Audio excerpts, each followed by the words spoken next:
Ipinaliwanag ni Defense Secretary Gilberto Teodoro Jr. na ang kanyang naging pahayag sa kapihan sa Manila Bay noong July 29 ay nakabatay sa umiiral na batas at sa tungkulin ng bawat lingkod bayan na sundin ito. Kasunod ito ng tanong hinggil sa reaksyon niya sa ilang halal na opisyal na umano'y tila pumapanig sa China sa gitna ng mga insidente ng panghaharas sa West Philippine Sea. Sa naturang press conference, sinabi ni Secretary Teodoro na ang Administrative Order No. 29 Series of 2012 ay nagtatakda sa paggamit ng pangalang West Philippine Sea ay ipinalabas alinsunod sa umiiral na batas at bahagi ng batas ng bansa. Ayon sa kalihim, ang lahat ng opisyal ng pamahalaan ay nanumpang ipagtanggol ang konstitusyon, mga batas at mga legal na kautusan ng gobyerno. Aniya, kung hindi kayang sundin ang mga ito, maaaring questionin ang legalidad ng naturang patakaran sa Korte Suprema o kaya'y magbitiw sa pwesto. Ang West Philippine Sea ay parte ng batas natin. Gawa ng meron tayong Baselines Act at saka ito ay administrative order ng ating Pangulo nung panahon na yun. Administrative order. On what? On the naming of the West Philippines. Okay. And that also subsumes everything.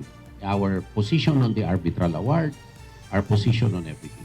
Kung ikaw ay nanunungkulan sa gobyerno, you are sworn to uphold ang ating saligang batas, mga batas at mga reglamento at administrative issuances.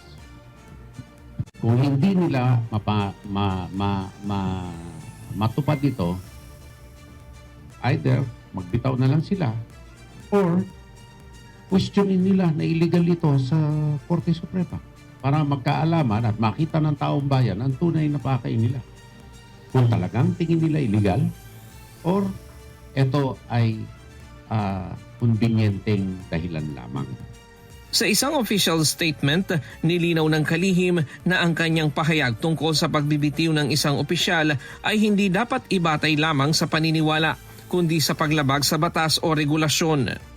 Ayon kay Secretary Teodoro, ang pagbibitiw ay nagiging opsyon lamang kung ang isang opisyal ay hindi kayang gampanan ng sinumpaang tungkulin na itaguyod at sundin ang umiiral na batas. Binigyang diin rin nito na mas mahalaga ang usaping ito ngayon dahil naghain na ang Pilipinas sa pamamagitan ng Department of Foreign Affairs ng aplikasyon sa United Nations para sa Extended Continental Shelves na sumasaklaw sa katubigang nakapalibot sa Baho de Masinloc na bahagi ng West Philippine Sea.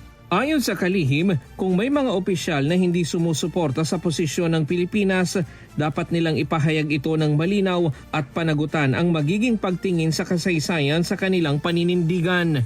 Tinuligsa rin ni Secretary Teodoro ang pagkalat ng fake news at mga headline na anyay nagbaluktot sa kanyang pahayag. Hinimok niya ang publiko na basahin at unawain ang kabuuan ng kanyang naging paglilinaw sa halip na umasa lamang sa mga pamagat ng balita. Muling iginiit ni Defense Secretary Teodoro na ang bawat lingkod bayan ay may pananagutang itaguyod ang batas at ang pambansang interes. Ryan Lacanlale, humahataw sa Balita Ngayon.